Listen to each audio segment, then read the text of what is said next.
Support for this podcast comes from Frito-Lay and the 2023 Snack Bracket Championship. The Frito-Lay Snack-It Challenge is underway, and fans are voting on their favorite snacks to crown champion. We're talking about prime-time matchups between the best 64 snacks in the land. Will Ruffles Ridges reign supreme? Can Doritos defend their dynasty? Or will Smart Food use their smarts for a surprise upset? Only you can decide. Get in on all the action for a chance to win up to $1,000 or a year's worth of snacks. Let your snacks be heard. Just go to fritolaysnacket.sbnation.com to vote and enter for a chance to win. No purchase necessary. Sweepstakes ends April 3rd, 2023. Void where prohibited. Year's worth of snacks awarded in the form of 52 coupons, each good for one bag of chips. See official rules at fritolaysnacket.sbnation.com. This is the Black Gold Banneret Podcast.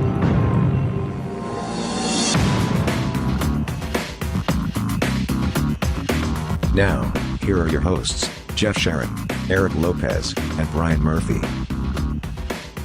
Welcome, Jeff, Brian, and Eric with you here on this Wednesday night as the month of October dwindles down.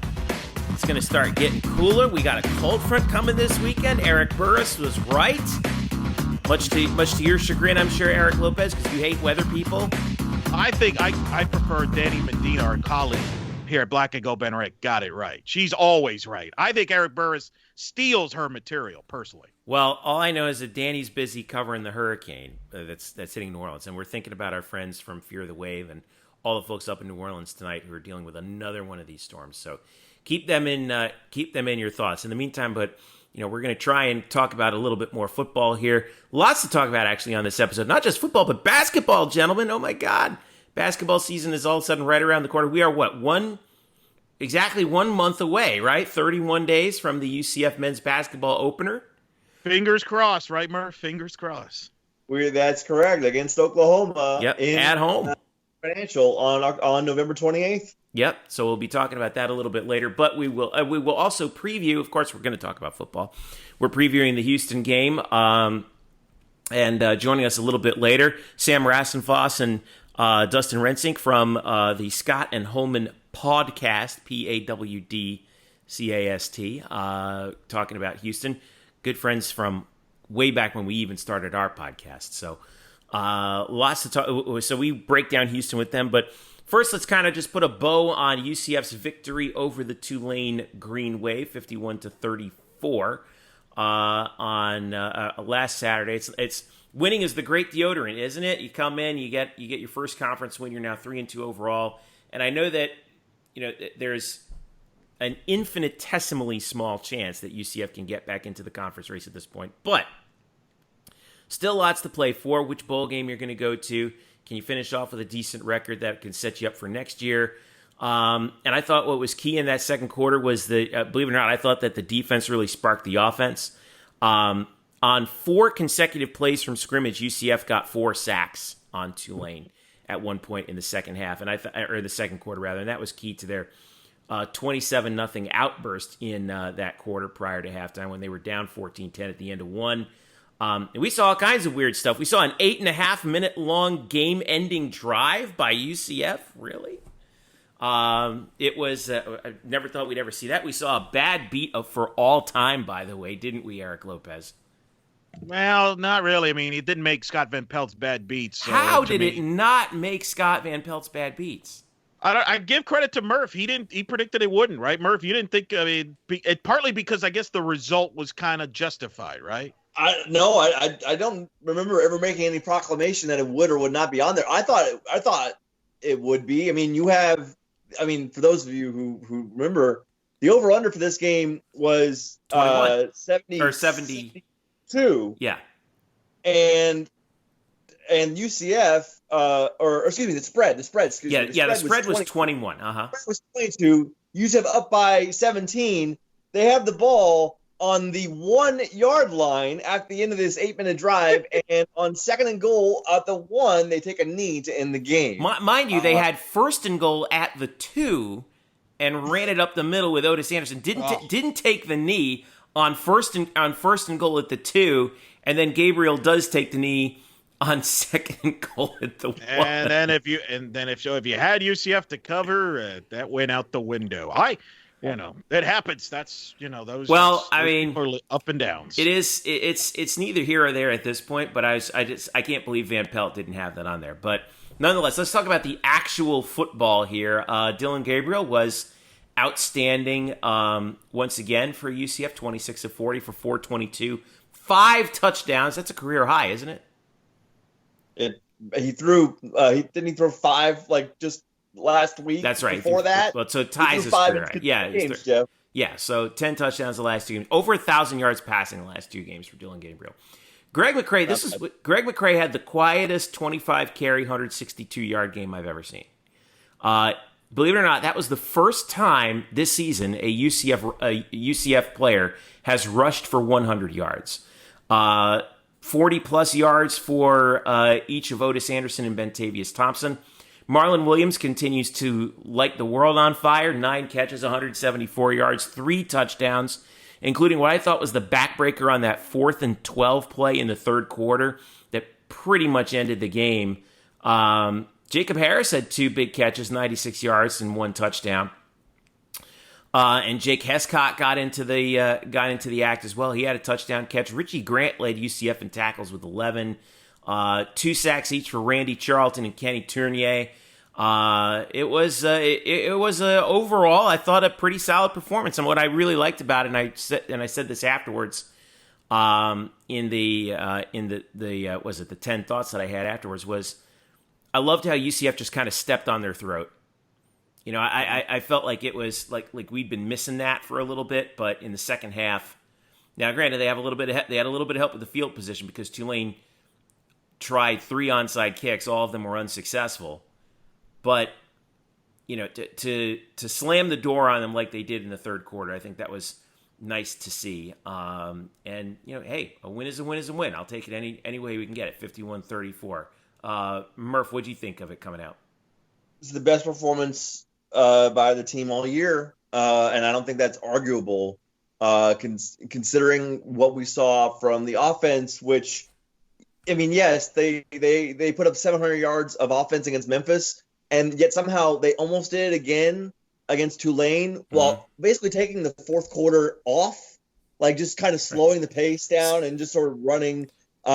Very old school offense. Yeah, 689 yards on 99 total plays. And it just seemed like, wow, that was a very sort of nonchalant way to get to 690 yards. It was just so easy. And they did it, they could do anything they wanted against that defense, which, credit to UCF again. They, Tulane came out with a 3-man front, dropping 8, and UCF not prepared for that. And UCF has had this happen to them multiple times already this season, where teams come out in different fronts, in different structures defensively that UCF hasn't seen on tape. And I think Dillon Gabriel said it took about 2 series for UCF to really understand what they were going to do to that attack. And then after a while, you just saw guys like Marlon Williams just find zones. When you drop 8, there's going to be areas open where you can get underneath and find zones.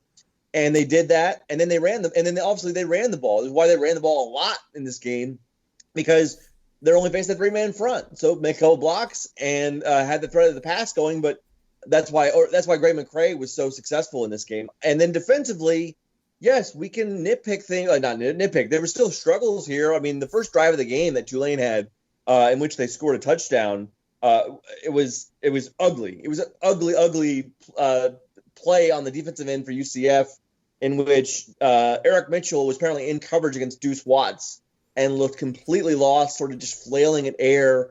And Antoine Collier then comes up and completely whiffs on Watts as well. It was really ugly. And then from there, I thought the defense was really solid. You wanted to see more of those negative plays, which is what these coaches have been pining for weeks. And you saw that with 11 tackles for loss, which they'd only had, I think 8 was their season high coming in. The 5 sacks almost matched their season high regardless. They only had 6 coming into this game. They had 5 against Tulane. Granted, it was against a very banged-up Tulane offensive line. They were starting 2 new guys. It's not a very good O-line. They'll face a tougher challenge this week against Houston. But at least you saw it. So between that, at least offensively and defensively, it was great. Special teams, you can talk about the onside kick recoveries, 3 clean onside kick recoveries with no personal fouls this time. Wow. Right. And obviously we could talk about Obarski missing 2 more kicks. I don't think that is a concern yet until he misses maybe a few more. People are going to be wanting blood because he's missed a few kicks. UCF, they should understand that UCF's only other option in the kicking game right now is probably walk-on true freshman Riley Stevens.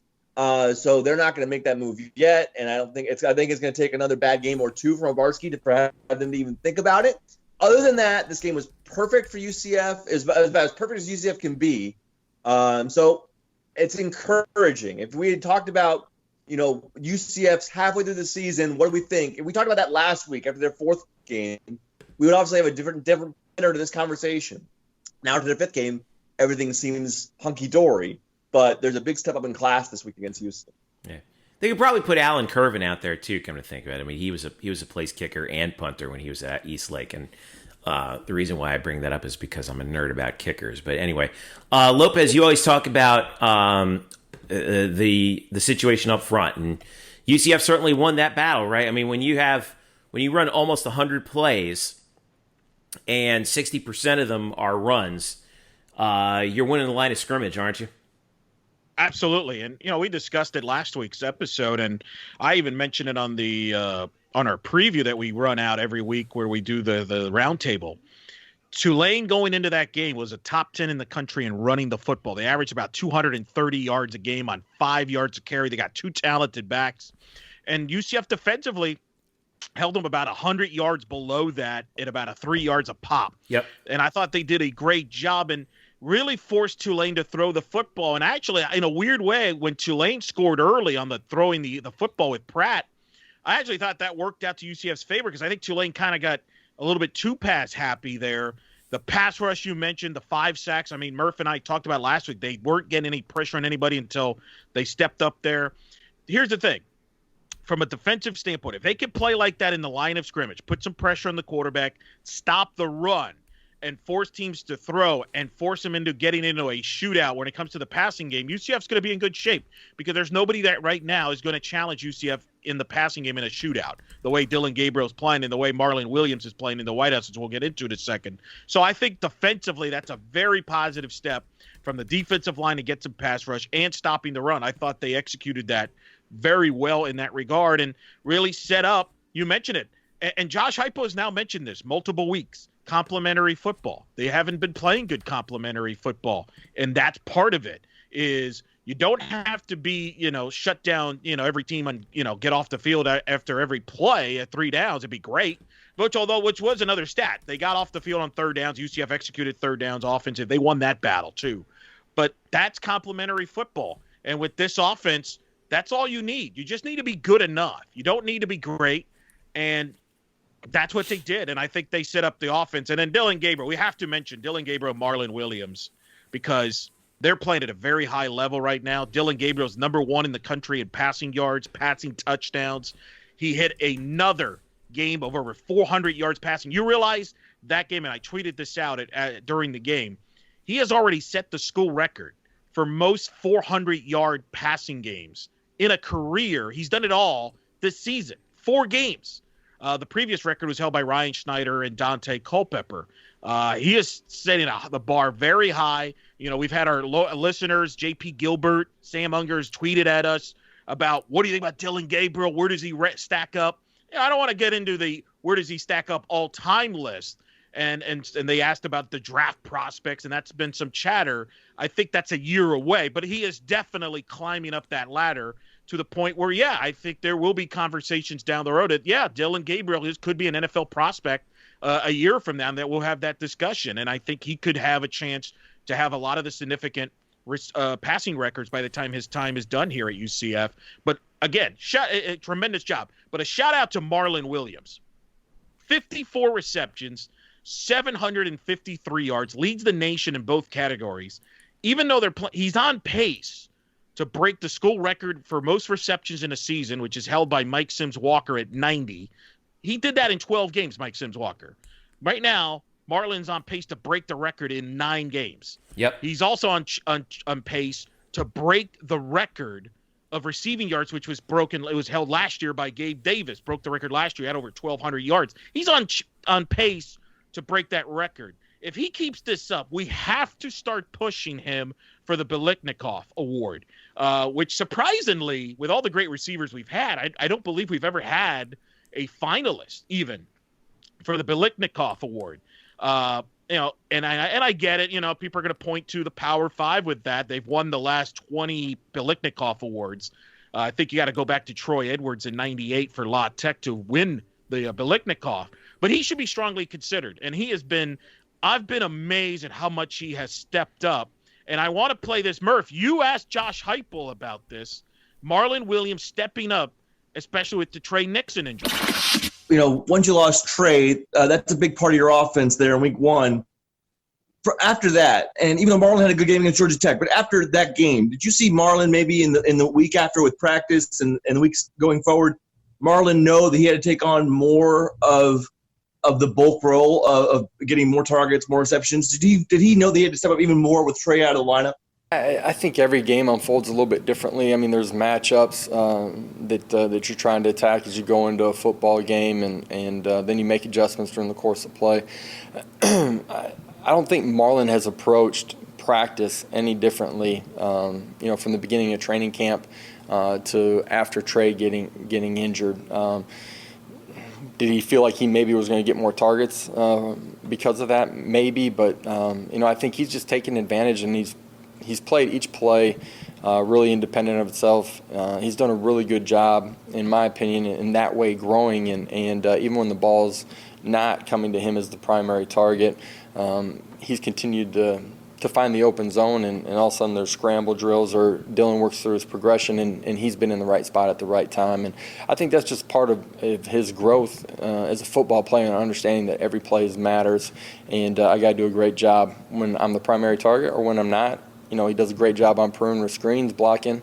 Every role that we've asked him to take this year, he's accepted and played really well in it. That was Josh Heupel there, Murph, responding to your question about Marlon Williams. But what do you guys think? I mean, to me, what he has done has been phenomenal, and credit to him. He's waited his turn. He's always had to play behind certain guys in this receiving depth over the last few years. But I've just been so impressed. We've talked about the middle, the middle game as far as throwing the ball in the middle. Who's going to be that? He's been that target in the middle. He's caught passes on the sideline in the middle. His routes have been tremendous. He has been phenomenal, and I hope he gets more love for Biletnikoff. And Murph, you've mentioned, I think you've tweeted out, he's in the mix for Biletnikoff, correct? He and Jalen Williams were both added to the Biletnikoff watch list 2 weeks ago. I remember when they announced the preseason watch list for the Biletnikoff, and Marlon, I think, tweeted out like the chin scratching emoji. So I know that it maybe kind of irked him that he wasn't included to begin with, but he's on there now along with Jalen Robinson, and obviously they are deserving with the numbers they're putting up.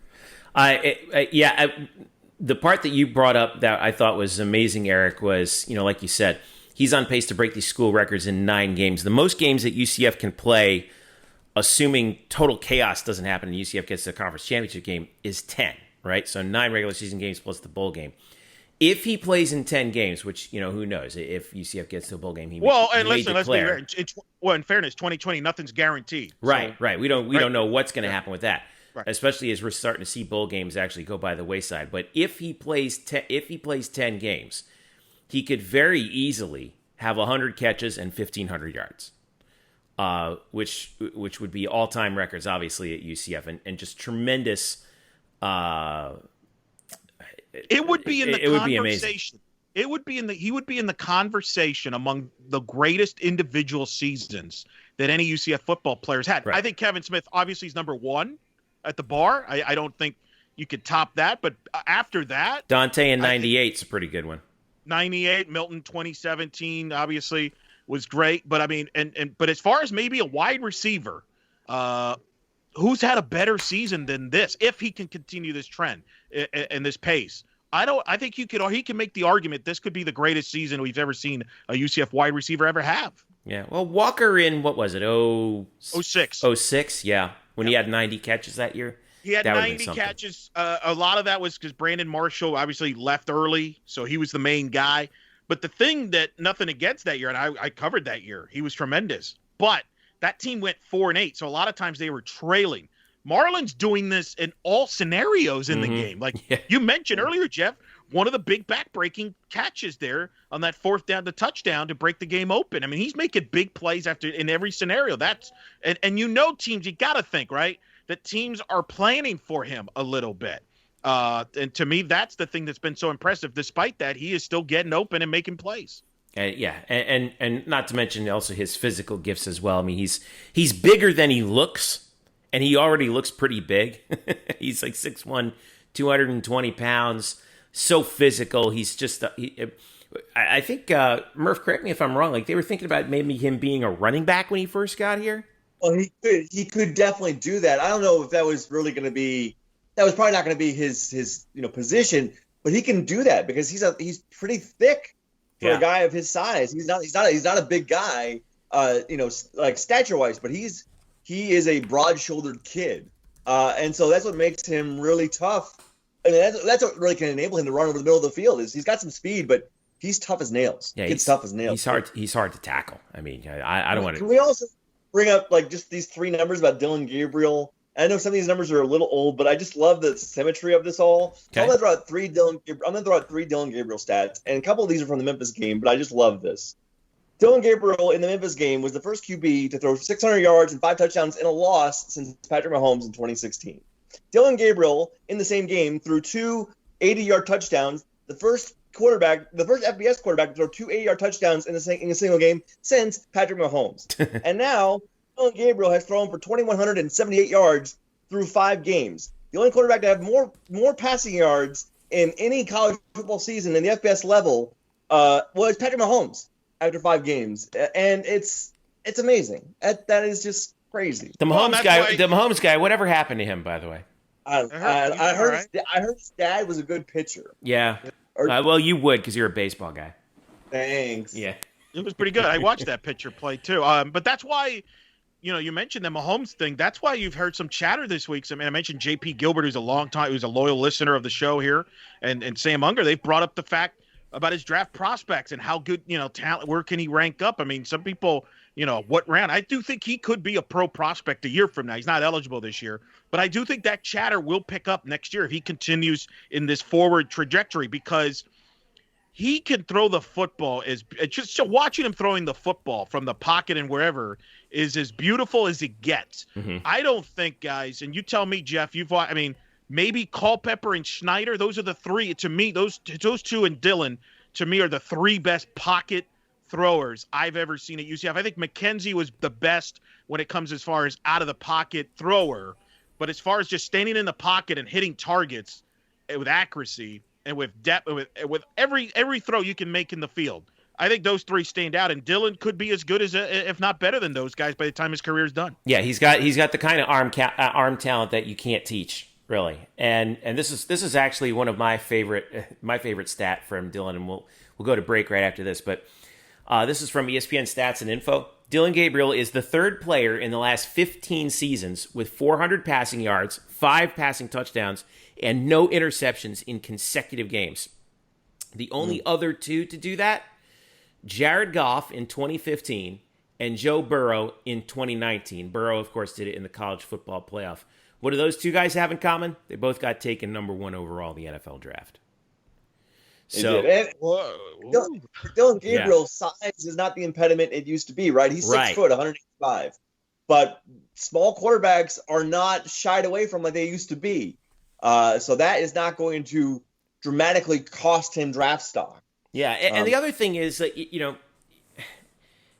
the NFL understands, just like colleges understand, that they got to take what the colleges give them, just like colleges have to take what the high schools give them.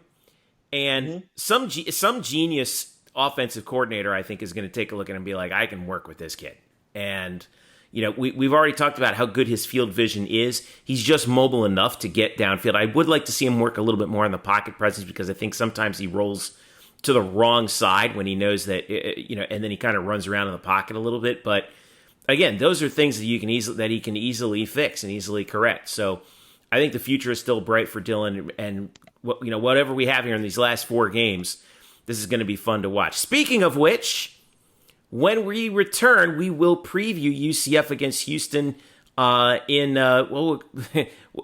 doesn't have a rivalry name yet, right? But it should. We should call it the Star Wars, right? I think we talked about that. We'll talk about that with Sam Rassenfoss and Dustin Rensink from the Scott and Holman Podcast. We'll preview the game with Houston coming up this week, and we'll also talk about how you can actually watch the game, which will be on ESPN Plus when we return. This is the Black and Gold Banneret Podcast. Stick around. I'll be right back.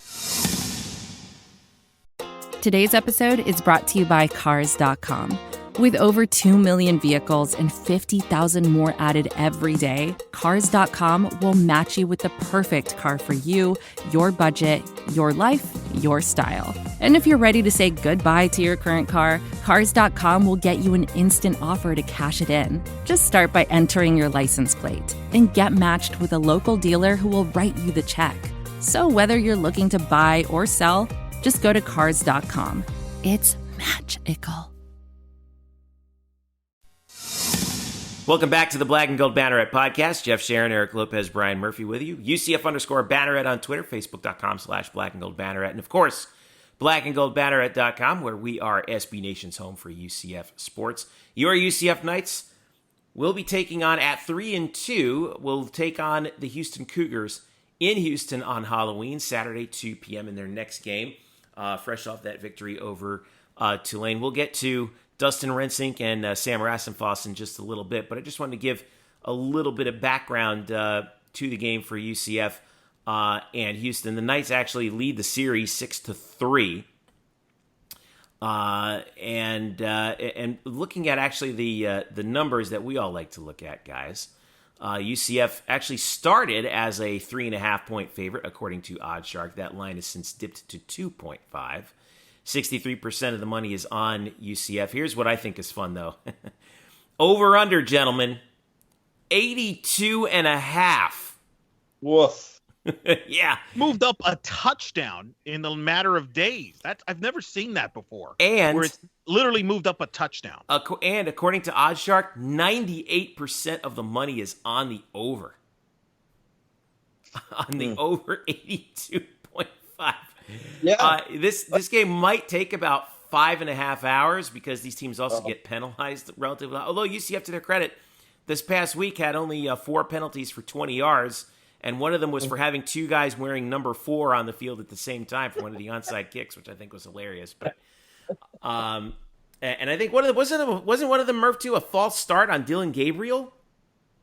We had a couple of false starts that I think happened in the fourth quarter. So yeah. You can kind of off the board too, because those were very inconsequential. Right. But I think one of them was actually called, I think, on Dylan Gabriel. I'm not 100% sure. I don't know why they called it. Maybe a head bob or something. But anyway, 2.5 is the line, and these are 2 teams that are averaging over 37.5 points a game. Houston is coming in off of that victory over Navy after they really got it taken to them by BYU at home, and BYU is another thing entirely. But Houston really rebounded against Navy. Here's a number I wanted to get to you guys real quick. Well, actually, you know what? We'll hold on to that. Let's talk about the Houston Cougars with our friends from the Scott and Holman Podcast, Dustin Rensink and Sam Rassenfoss. Dustin and Sam, welcome aboard. How you guys doing? Hey, feeling pretty good. Good to be talking to you, Jeff. Yeah, always great to join you guys. All right, here we are again, UCF and Houston with a game that's, it seems like, I feel like these teams have kind of just missed each other in terms of, getting like the really big showdown between them. And, obviously with UCF coming in with 2 losses on the season, Houston right in the thick of things for the American. It's a little bit of a different feel than maybe we were hoping at the start of the season. But nonetheless, you guys are at 2-1, although you've had as many games postponed as played so far this year. Just how weird has this season been for Houston with all of the delays and the cancellations due to COVID? Yeah, obviously, I think it's been a pretty bizarre season for everybody, but Houston seems to have gotten more than its fair share of that. Had as many as depending on how you want to count it, we've had 5 potential first games of the season canceled at one point or another, including getting 2 canceled for essentially the same date. And I think the real kick in the pants, most Cougar fans would agree, more than anything else, was getting that Baylor game on the schedule. And then getting all hyped up about, facing an old Southwest Conference rival that we hadn't, seen since the 90s, and getting a game that we were just, incredibly excited to play. And then, frankly, looking back on it now, that I feel like Houston would have done very well and had a good chance to win. And then less than 24 hours before kickoff to have a game canceled. Just getting games canceled, you felt like you'd kind of gotten numb to it, and it's like, okay, I'll believe that there's football when I see it, but you kind of felt with less than 24 hours to go that you were actually going to get that game in, and so that was obviously a bit of a kick in the pants. But we're 3 games in. We've had 3 consecutive weeks where the games got played, went off without a hitch. None of the cancellations have really been U of H's fault on any level, so you can't really get frustrated with anyone inside of the program, certainly. But yeah, kind of settled in now. 3 weeks in a row, got a game in with no issues. So hopefully we'll make that 4 and get a good competitive game on Saturday. And Dustin kind of mentioned what I think was the most, I think, critical part, that it's not coming from U of H having a COVID breakout on the team. And if you want to look at the bigger picture and, what's really important in this life, I think we're very happy that the Cougar Athletics, and obviously more specifically Cougar football, have been able to, keep the virus, at least internally, from affecting the ability of this team to play games and obviously keep all these guys healthy. Yeah, I share your sentiment in that it looks like, for the most part, teams across the American, I think overall have done a pretty good job of keeping this thing, under control. I know that over here at UCF, they've done a very solid job, at least, as far as we can tell. But, back to Houston for a minute. You guys are right now at 2-1, got the win over Tulane to start the season. On October the 8th was your opener. How about that? The loss to BYU, but BYU is having themselves a year right now. But you guys bounced back, I thought, really nicely in Annapolis with that win over Navy. I know Navy's kind of struggling right now.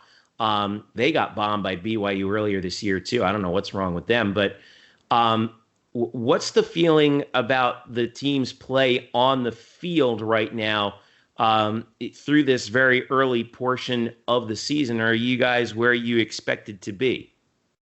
I would say that if you took the temperature of the fan base, I would say it's cautious optimism. I think the BYU game, obviously BYU is a very good team. This is the best BYU team I think we've all seen in a very long time.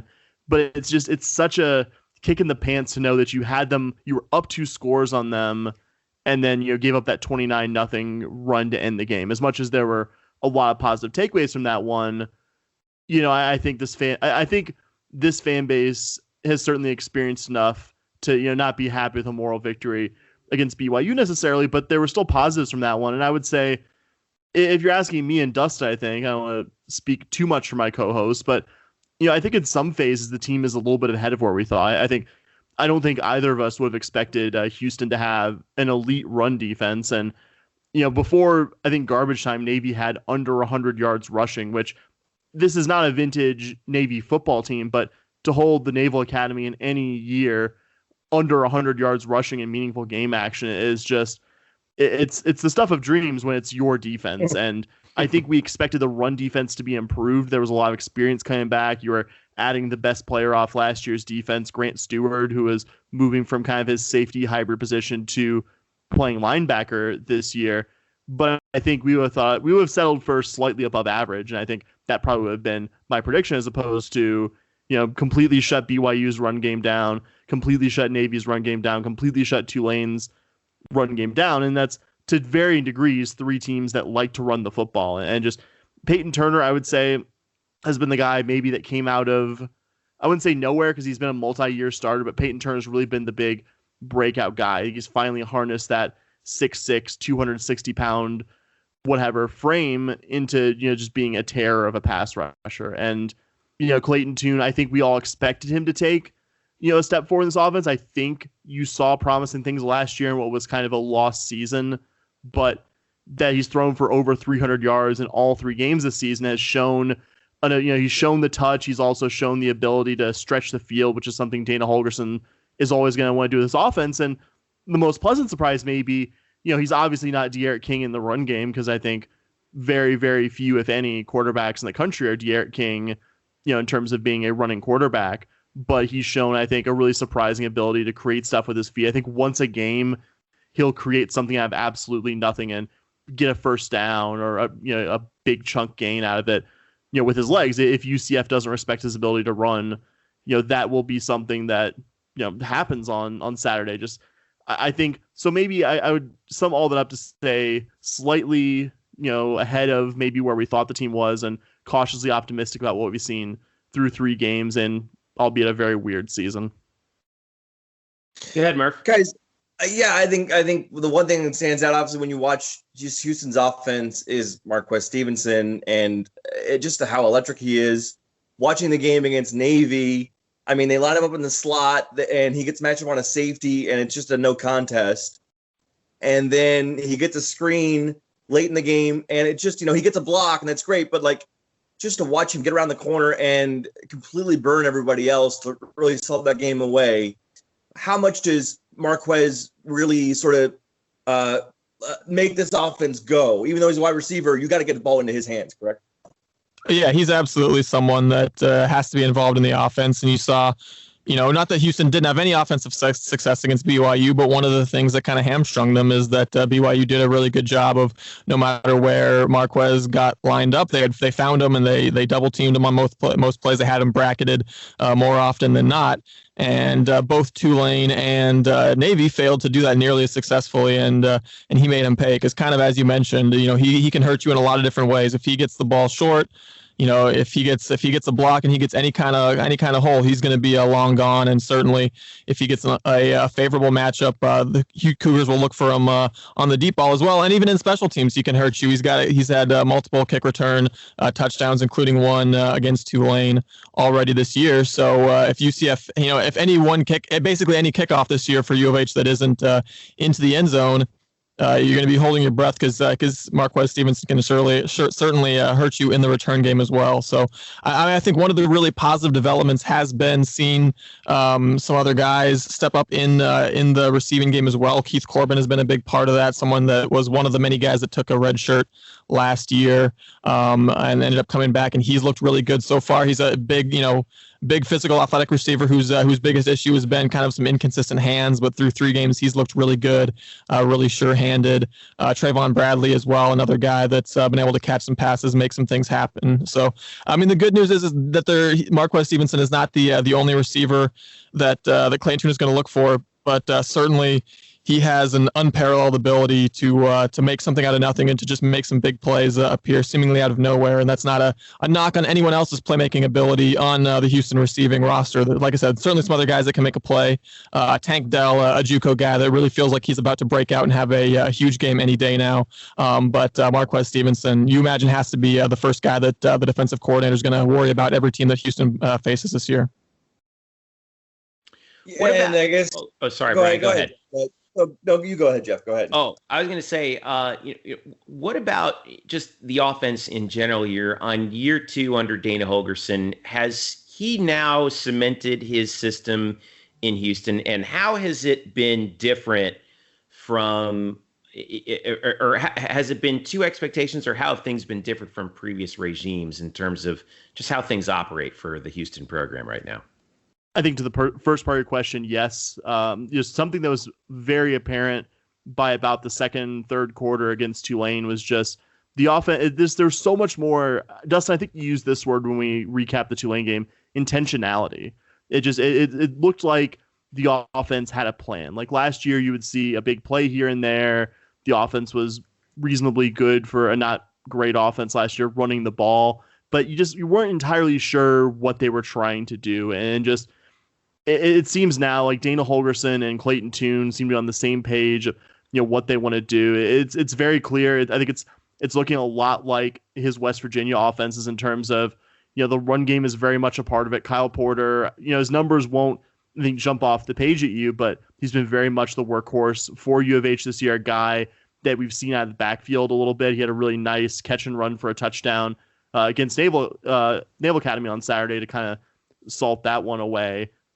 And just a lot of, the run to set up the pass, a very vertical offense, using some of those air raid concepts in terms of, spreading the field and making opposing defenses, respect the 3, 4, and 5 wide sets, but doing a lot of running out of it. I think Dana likes to make the joke pretty often that he officially lost his membership card in the air raid coaches just because he likes running the ball too much. And I think, you could probably say something similar for Heupel at UCF. I think what those guys like to do isn't dramatically dissimilar. I think maybe Dana is a little less fond of using the extreme tempo that UCF uses, but you're going to see a lot of deep shots. You're going to see a lot of U of H feeding the ball to Kyle Porter. And if he's healthy for this one, because he largely missed the BYU game and missed last week entirely, Mulbacar, another running back who the staff redshirted in 2019, and he had I think I remember last year he had a great first half against UCF. I think he did things against UCF's run defense last year that not too many teams did in 2019 against Randy Shannon's defense there. So a lot of deep balls, a healthy dose of Marquez Stevenson, but also guys like Dustin said, Trayvon Bradley, Tank Dell, Jeremy Singleton, Christian Trahan, the tight end, and maybe a little bit of Kyle Porter. I think Kyle Porter is averaging about one big game-changing catch per game so far this season. I think really for Houston, it's been coming out of the starters blocks, because the first quarters have been some degree of bad all 3 games so far. And, I think solving that might be the difference between Houston winning or losing on Saturday. Yeah, the only thing I wanted to add to that in terms of Dana Holgorsen getting his offense going was just seeing the offensive line actually start to form this year. And that was why last year it didn't feel like we were getting to see Dana Holgorsen coach this offense, because the offensive line was so beset with injuries, was, starting true freshmen and walk-ons and just, all kinds of crazy stuff due to just the insane number of injuries that Houston had in that unit. So it felt like this year it felt like last year it was Dana Holgorsen coaching the offense with one hand behind his back. And now he actually has an offensive line that I think is still figuring some things out in terms of run blocking, but in terms of, holding a pocket for Clayton Tune, it's a pretty night and day difference between last year to this year. And I think that's been the thing that's allowed Dana Holgorsen to finally actually start using some of these playmakers on offense. You guys, you mentioned the running game there. I was going to ask about Mulbacar, because obviously UCF fans remember him from last year's game, as you said, like literally just trucking some guys at his size. But has Kyle Porter, he's been good, but has he been almost like a revelation a little bit, with Carr kind of sidelined due to injury or whatnot? The way that Porter has played, I know he got some substantial playing time last year, but just watching him early this year, has he been more impressive than expected? Because that's the feeling I get from just watching him play. Yeah, it certainly feels like Kyle Porter's a little bit maybe looser, just moving easier. I don't know that he had some major injuries last year, but I think was just kind of not really at 100%, was just a little banged up all year. And just, you heard already before the season started, Dana Holgorsen and the coaching staff just raving about how much better he was moving and just how much, more comfortable he looked in the offense as opposed to last year. So, I know this is a coaching staff that ideally would like to have 2 or 3 guys that are kind of rotating the carries. Obviously, the last couple games, that's been Kyle Porter taking a heavier workload than usual because of Mulbacar being out and not really being healthy enough to play the last couple games. Obviously, Cougar fans will be hoping to see him a little more ready to go on Saturday. And Dana Holgorsen has been very withholding of specifics in terms of player injuries, but talked about expecting to be healthier than the last couple of games heading into the UCF game. So certainly Cougar fans are hoping that means that Mulbacar is going to be healthy enough to get some reps, because we know what a difference maker that he can be. But yeah, to get to your point, yes, absolutely. Kyle Porter has been. This feels like the Kyle Porter that Houston has been kind of waiting for ever since we got him as a transfer and kind of knew the talent that he had. And kind of Sam mentioned the catch and run that he had in this past game as well. So that's something that he has not necessarily taken full advantage of in the past. But kind of as we mentioned, as Houston's been a little bit maybe better at pass protection than run blocking right now, wouldn't be surprised to see the coaching staff not only utilize them on the ground but also try to find them on some of these short passes sometimes as well. All right, so what do you guys have as the over-under in terms of the time of game we're going to have on Saturday? Because I wanted to point a couple things out here. All right, Houston right now is 28th in the country, or excuse me, 70th in the country in first downs on offense. But The defense, I think this is the big concern right now for the Cougars. 94th in the country in team pass efficiency defense, 64th in passing yards allowed. And this is on top of a team that is, by the way, 14th in passing offense. UCF pretty much similar in terms. We're going to see a lot of passing against some questionable pass defenses today, or on Saturday. That has to be. Why is Houston having trouble in the secondary when, like you guys have said, they have an elite run defense right now? I think it's that unit was probably the biggest weak. I mean, other than the offensive line, which obviously had its own mini injury crisis last year, I would say the Cougars secondary was the unit that probably struggled the most last year. And just, I think we liked Demarion Williams. I think we still like Demarion Williams, the Cougars' #1 cornerback. He was the staff's first big recruiting coup. He was ready to sign with SMU, and at the very last possible moment before the spring 2019 semester, signed with U of H and Doug Belk, and has been the Cougars' #1 corner ever since. So I think we both feel reasonably confident about Demarion Williams, but I think figuring out the other positions in that secondary is a bit of a question. And I think to the staff's credit, they completely turned over that position group. They brought in Marcus Jones, who's also a great return guy from Troy, who'd been a freshman All-American on some really good Troy teams there in the Sun Belt. Kelvin Clemens from the junior college ranks, although he's been hurt this year. Art Green, who was a JUCO All-American at Hutch, and Taba Mwaniki from Oak State, Hassan Hippolyte from Colorado. I could go on and on. The staff pretty much retooled entirely the secondary, and I think you're getting some growing pains from guys like Jones seeing his first action in a couple of years, and I think it also hurt the Cougars that they faced Zach Wilson and BYU's just awesome passing offense without Jones that game, and just guys trying to figure out who's the corner opposite Demarion Williams, trying to figure out the back end, the safeties minus Deontay Anderson, who is by far the most experienced defensive back on this Cougar roster, former top 100 recruit out of high school.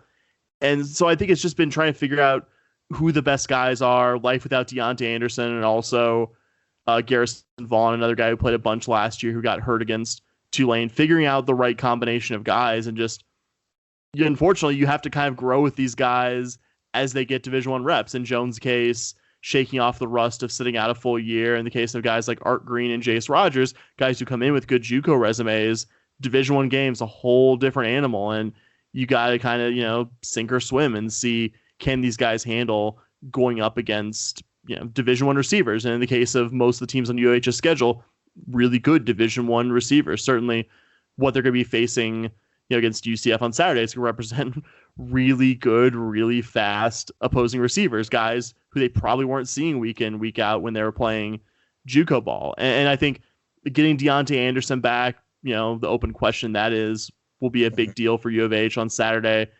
But I think even then, I think this is going to be a shootout. I think this is going to be a game that features a lot of passing yards. I as much as I would love to see it happen, I don't see U of H holding UCF to any kind of season lows in the passing game. I think to your over-under, I think any over-under that is less than 4 hours is just absolutely wrong. There's going to be a lot of throwing the ball around the yard on Saturday at TD-ECU Stadium. Both teams that like to pass, both teams that like to throw the deep ball. I think, Jeff, when we had you on your interview and for our show, and you were talking about how much UCF likes the deep ball, I think I involuntarily cringed because that's something the Cougar secondaries really struggle with this year.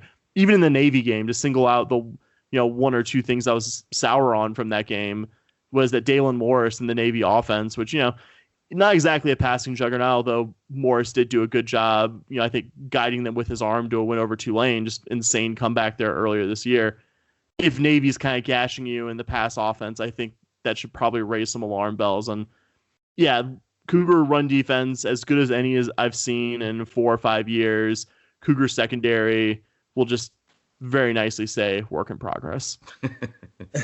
As a person who's going to be in attendance on Saturday, boy, it makes me cringe to hear that I'm going to have to sit through another 4-hour college football game because we've already done that. Not to mention the penalties too, right, Murphy? At least it's not 1,000 degrees with 90% humidity like it is 7 months a year in Houston, and I'm sure you're part of Florida as well. That's true. That's a factual statement. Yeah, Jeff, you're right. That was something I was going to bring up. Another way that these two teams are sort of like the dual Spider-Man meme pointing at each other are not just with the secondaries kind of being permissive, but just the sloppy play penalty wise. UCF has the most penalties per game in the conference.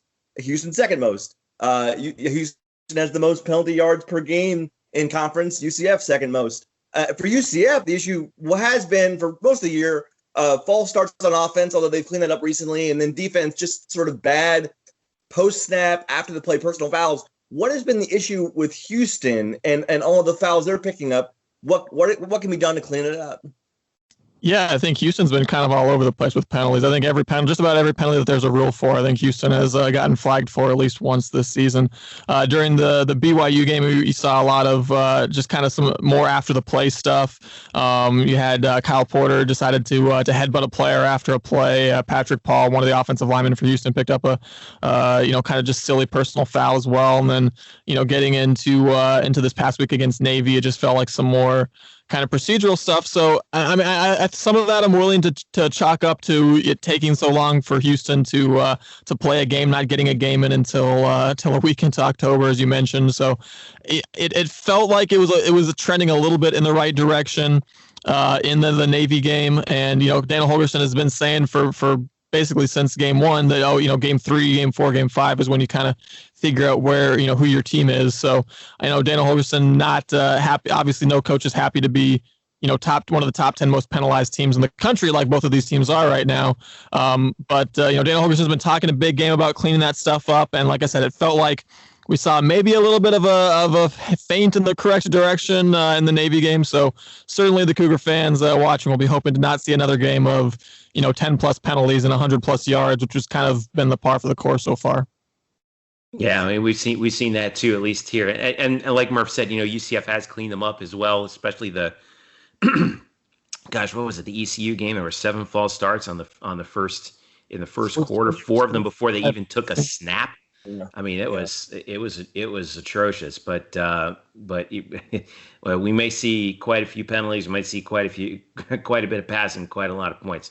Last question for you guys, because I know you got to go. If you could just quickly give us an update on how Houston's entire athletic department right now is handling the COVID-19 situation, because we're seeing not just from smaller schools around the American. We're seeing some schools cut sports. We saw Cincinnati cut men's soccer. We saw ECU cut several sports, including their swimming and diving program, which is one of the best in the country. How has Houston's athletic department weathered this storm so far? I think you saw the usual salary cuts, Dana Holgorsen and Kelvin Sampson. And I believe maybe the athletic director did too, Dustin, but most prominently, Dana Holgorsen and Kelvin Sampson both took pay cuts. I think U of H had some layoffs in the athletic department staff. I think, the usual creative media people, and it sucks. Like it's something that's going on around college right now, but it's kind of expected. You kind of knew that something like this would happen. I know in terms of like cutting sports, I don't know if the situation is that drastic yet. I think something that Dustin and I have kind of talked about and looked at long term is just that, Dana Holgorsen has a pretty sweet deal to coach at U of H, and a good amount of that is private money. If I had to guess, I don't have the figures right in front of me, but the majority of that is private money. His state of Texas salary is drastically less than he is actually making as a coach, and that's something kind of in the long term watch and see, like, okay, do the people who are providing that private money, if they start to feel the squeeze, what's the domino effect of that going to be? I mean, like, no place has been insulated from COVID and the after effects of it, but a lot of hospitality in the Houston area, obviously. Can't run for it. Tillman Fertitta, current Rockets owner, has splashed a lot of cash on Cougar athletics, and his businesses certainly aren't doing great right now in the current climate. So I don't think there's anything in the short-term future in terms of sports getting cut right now, but obviously you're seeing the layoffs here that you see, I think everywhere, and a lot of uncertainty right now. I think there's nowhere that's not true, and I would guess the same here. I don't think anything drastic is on the horizon, but if there was something drastic on the horizon, they would probably make sure someone like me didn't know about it. Yeah, I mean, isn't that the case with all of us, right? I mean, I think that's the thing that I always say, that I always tell everybody about, these two schools, is they're really two sides of the same coin. Major metropolitan universities in big markets, and have kind of had bumps and some troughs as well. But at the very least, both UCF and Houston seem to be weathering COVID quite well, at least better than several schools have been in the American to this point. And we can just say Memphis. We're 30 minutes, and we can just say Memphis. That's fine. All right, we'll throw Memphis in, but that's good because at least it keeps the competition between these two schools actually quite strong, especially in those other sports that we enjoy. I know Lopez isn't here, but I mean but we know all about Houston and UCF on the softball diamond, and of course in baseball at times. So here's to hoping that Houston can keep things going and that we can all get through this as well as we can. All right. Kickoff is on Halloween between UCF and Houston at TDECU Stadium on ESPN Plus at 2 p.m. Sam Rassenfoss, Dustin Rensink from the Scott Holman Podcast. Real quick, guys, where can UCF fans follow you? Yeah, we are our primary social media of choice is the Twitter. We're big active Twitter users, so you can follow us at SH Pawdcast, and we've got the pun in there, so it's podcast PAWDCAST. So SH Podcast. Give us a follow on Twitter. We tend to generally follow back most reasonable AAC people. We enjoy talking it up with everybody. So be sure to give us a follow over there. And then in the next 24 hours or so, we'll have our preview episode up. So anywhere where you get your podcasts, if you search Scott Holman Podcast, you want to hear our preview episode to hear some more about the U of H UCF game, we would love that as well. All right. Should be fun. And by the way, before we go, possibility, I'm hearing rumors about UCF breaking out the space uniforms for the trip to Houston. It would be the first road trip ever. First time it's done on the road. I don't know. I don't know if it's going to happen, Murph. Are you thinking it might happen? It sounds like it will. So yeah. All right. So there you go. You guys get the extra third jersey from us this time around. It should be fun. We need to come up with a name for this rivalry between UCF and Houston. By the way, it's got to be something space related. I feel like this space game, I feel like it almost is too easy, but I think it's a free spot waiting to be taken by someone. Frankly, it definitely should be, considering Houston and your school's area in terms of what the two areas have contributed to the American space exploration. I think someone came up with something on the Star Wars game or something like that. I don't know. The last time, yes, the Star Wars. So I believe someone suggested that. So I like that. I like that option. Mm-hmm. That's pretty good. That's got to be it. I like that one. All right, Sam, Dustin, thanks again. We'll talk to you guys soon. All right, enjoy the game. Hey, thanks for having us on. Always good to talk to you, Jeff. Yeah, absolutely. Thanks, guys. Thanks to Dustin and Sam for their time. You can also listen to their podcast. I hopped on with them to preview the game. So if you want to get the word on the Houston side of things, of course, like they mentioned, make sure you follow the Scott and Holman Podcast. All right, gentlemen, here's the number I was waiting to give you. All right. Total has gone over in 5 of UCF's last 6 games. However, the Knights are 1-7 against the spread in their last 8 games against conference opponents. So basically, what you're saying is if they don't make the spread here, they're probably going to lose this game. Yeah, I mean, 2.5 is the number, right? So that has me a little bit worried. Now, Eric, you've been taking a look at this matchup. What does UCF have to do against Houston? Well, I think number one is keep an eye on their star receiver, Marcus Stevenson, who might, to me right now, you could argue in the league that him and Marlon Williams are the two best wideouts. And you know who agrees, who's looking forward to a matchup? Who's going to be covering Marquise Stevenson? Houston head coach Dana Holgorsen actually has an idea. He thinks he knows who's going to be trying to take out his top receiver, known as Speedy. I think we got a pretty good idea of how Central Florida is going to do it. They got a young man by the name of Aaron Robinson, who's their nickelback, who's, a Alabama transfer, great player. He shadowed him last year. And it wasn't one of Speedy's better games. I think Speedy's pretty motivated, and he's worked hard on just being an all-around receiver for the last year. So he's excited about this matchup, and I'm excited about this matchup because I think Speedy's improved in a lot of different ways, and we're going to try to get him the ball as much as we possibly can. And yes, the quarterback can check things based on what defenses are, but at the end of the day, that's our job to identify that and put those guys in position to be successful. All right, that's Dana Hogerson talking about his star receiver, Speedy Marquez Stevenson.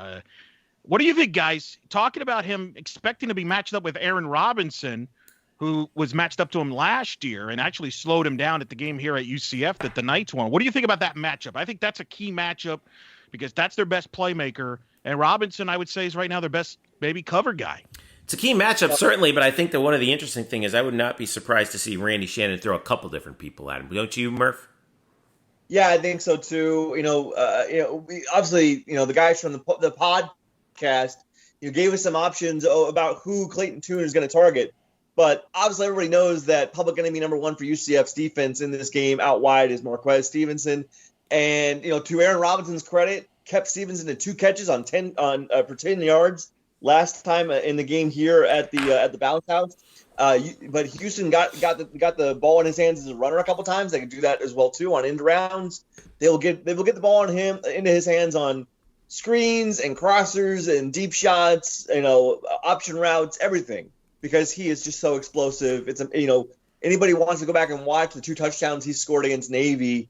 It just goes to show you how much of a game breaker he is. And you're probably right, Jeff, that I could see this game being a game where Aaron Robinson once again moves out of his normal nickel spot to go travel with Stevenson out wide onto the boundary, and then there's always going to have to be safety help.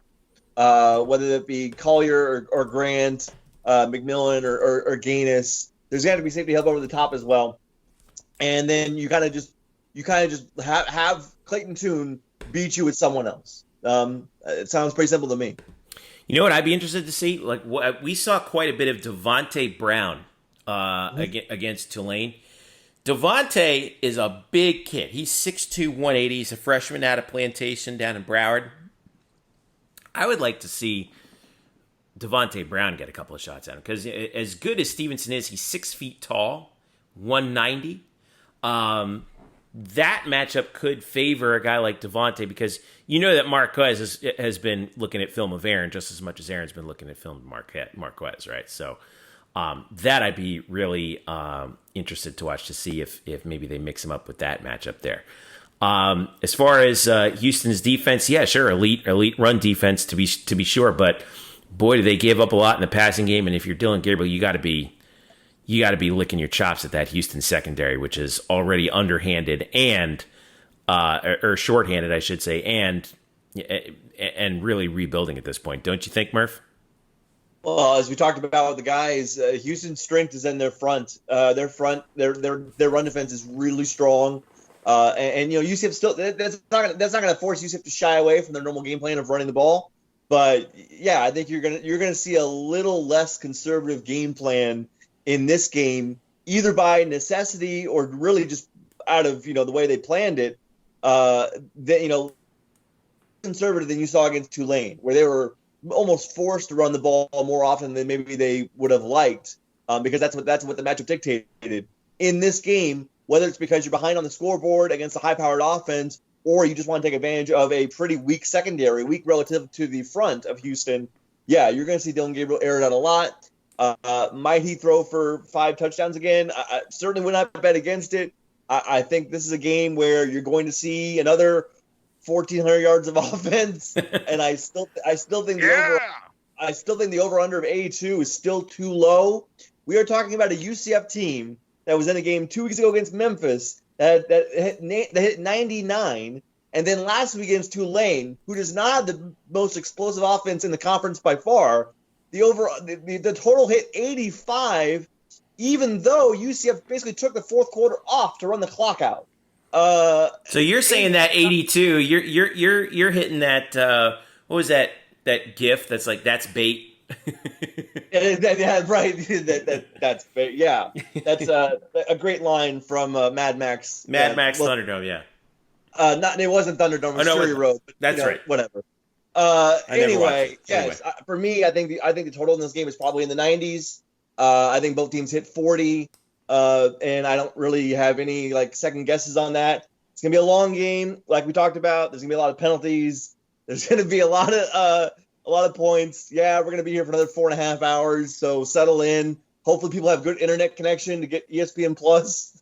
Okay. And we'll see what happens. Thank you for the segue right there, okay, Eric Lopez, because this game is going to be UCF's first on ESPN Plus, and this is not ESPN3, ladies and gentlemen. Okay, public service announcement. You're gonna have, if you want to subscribe to ESPN Plus, you can get the bundle with Disney Plus and Hulu. I think, right? I think that's like $13, which is actually a pretty good deal. I'm a parent, so Disney Plus is a lifesaver at times. But yeah, you got to pay the extra. This is not ESPN3, which comes with your cable package more often than not. This is ESPN Plus, which you have to pay for additional. And I highly encourage everybody to listen to Mark Daniels on the Beat of Sports. They put up 3 podcasts a day from his daily show, and one of them was talking about where the world of sports streaming is going, and he breaks it down pretty good. So definitely listen to Mark on that. But yeah, I have a Roku box, which means I can watch that game on my big old TV in the house. And shout out to L2 Productions, right? Those guys are going to be producing that game. Our friends from our work with the American. But Eric, this is the wave of the future, isn't it?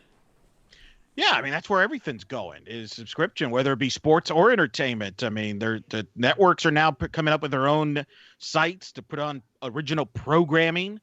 Brian knows about this in the movie industry now. I mean, people are purchasing movies. How much are movies going for? If you wanted to order a movie right now at home on demand, Murph, how much? I mean, what's the average price that people are purchasing to watch a movie at home right now? So if there was a movie that was supposed to be in theaters, that got moved on demand, and it was like just released. If you ordered on demand, it's about $20. $20. And the only reason I bring that up is it's amusing to me how people have like, man, you don't want to pay the $5, depending on where, you brought up the options that you have. $5.99 for ESPN Plus. Right. People are like, oh my God, I can't believe it, $5.99. They don't realize, and I wrote about this on blackandgoldbanneret.com in detail. Like, for example, these games would have normally been airing on CBS Sports Network or probably ESPN News. If you have CBS Sports Network, which I do, you actually have to pay to have that channel. I think people forget that. You have to pay it if you have cable, you have to pay an extra sports package to get CBS Sports Network, or like you, Jeff, if you wanted CBS Sports Network, you don't just get it for free, right? You've got to kind of pay your own way, even if you're cutting the cord through various. Well, I mean, I have YouTube TV, right? So I have to get the extra. Right. I have to get the extra sports pack that has CBS Sports Network. Right. In order to see so it. I think it's amusing to me that people are competing. Like, we just had a huge UFC 254 preliminary pay-per-view, which is one of the reasons why the Tulane game was a 2:00 kick, because they had preliminary fights prior. People are paying $40-$50 to watch that fight. Earlier this year, the Oklahoma home opener against Missouri State, people, they made the Sooner fans pay basically $50 to watch it on pay-per-view. So I just kind of find it amusing that people are like mad about $5.99 when probably when you're watching a sport, when you're going to a sporting event or even watching it at home, odds are you're probably spending more money on what you're drinking or eating than you are for actually subscribing to ESPN Plus, which is the home. I mean, that's the point. Everybody is going to this format in form of sports and entertainment. It's not just a sports thing; it's entertainment. So I have ESPN Plus. I've watched it. They have the library for the 30 for 30. I think you're going to see this is going to be the home for the American Conference basketball. Not just basketball, but all the other sports as well. All the Olympic sports, which is huge exposure for them. It's huge. Now you can just go one place. So like if Murph wants to watch UCF baseball play at Wichita State, instead of trying to figure out, hey, where can I go watch it on the Wichita State? Do I have to pay the Wichita site, or do I got to listen to Mark on the radio? Now he can listen to Mark on the radio and watch the game on ESPN Plus. So it's a lot easier to go there, and it's a good deal. And I know people don't think it's a good deal. And if you don't want to, and if you want to disagree with me, which, hey, it's not the first person to disagree, that's cool. If you want to disagree with Jeff, that's fine. As I wrote in the article, in about a year ago, it was in March, I think it was March of 2019, right, Jeff? We had Michael Smith of the Sports Business Journal. They are the best when it comes to covering sports media and sports television and all this business as far as contracts with TV and things. They endorsed this deal for the league. This is a good deal.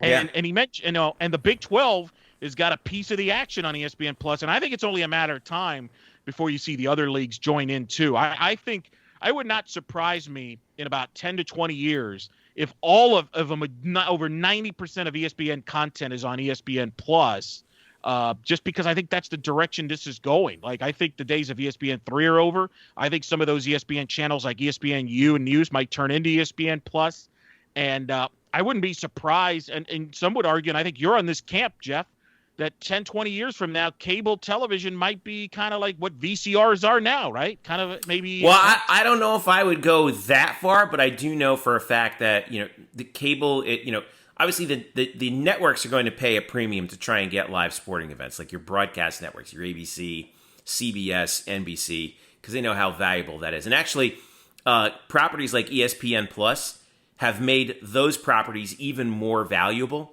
Like, look at what happened with UCF being on ABC, right? Like, now it matters that much more to get onto that network. I think it's great for the Olympic sports to get that exposure and get that ESPN brand behind them, rather than having to rely on and get those production values too, rather than having to rely on sometimes some rather how the production quality varies from school to school in the American. Some of those streams are pretty good, others are not. But yeah, I do think that this is where things are going to be going. If you wanted an American network, you've got it on ESPN Plus. And by the way, it was the American that had that idea initially when they signed that $1 billion media deal with ESPN. And who followed in their footsteps by doing the same thing? It was the Big 12, right? So because the Big 12 now, sort of separate site on ESPN Plus is based on the idea of the Americans doing it. So yeah, this is where it's headed. To be honest with you, like you said, $5.99, not that much to pay for 1 month. You can cancel it at any time too. And I'm not just saying this because I like UCF, but in the market, that's actually a fairly reasonable price. Like Murph, you talked about how it was $20 to see a movie that got moved over to streaming that was going to go out into that was going to be in the theaters. Like, I don't know, take your pick. Like, didn't they do that with Tenet? I think. They did not. They did that with Trolls. Remember Trolls World Tour, yeah, and Mulan.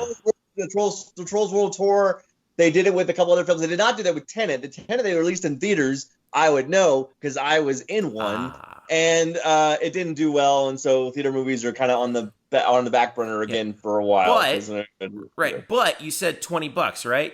How much would you spend? How much would you spend to take your significant other and or your kids to the movies?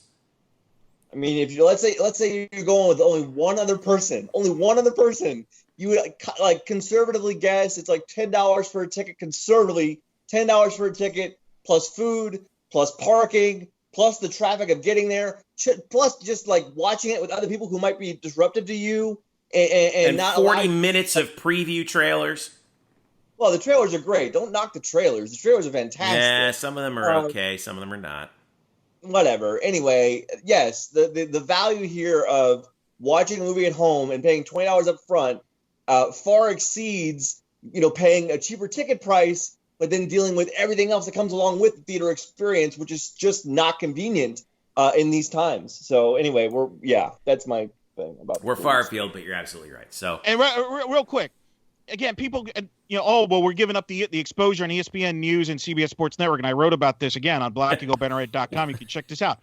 The largest audience for a UCF sporting event that has aired on ESPN News ever was 171,000 against Houston 2015, which was an infamous game because that was the George O'Leary last game as head coach of UCF. Houston was ranked top 10, top 15 at the time. That was that Tom Herman team that was really good, that went to the Peach Bowl and beat Florida State. 171,000 ESPN News. It's not a huge audience. They don't draw big television. And that's a reason why, if you've noticed, what ESPN has done with ESPN News, that's kind of the channel they go to. Hey, if a game's going long, we'll start a game there, or maybe we'll flip a game that's ending there, like they did with the UCF Tulane game this past Saturday, ironically enough. That's what it's used for. That's it. Remember when ESPN News was actually ESPN News? Like it was. Yeah. It was like 24. Yeah. It was like old headline news, but for sports. Just 24/7 Sports Center.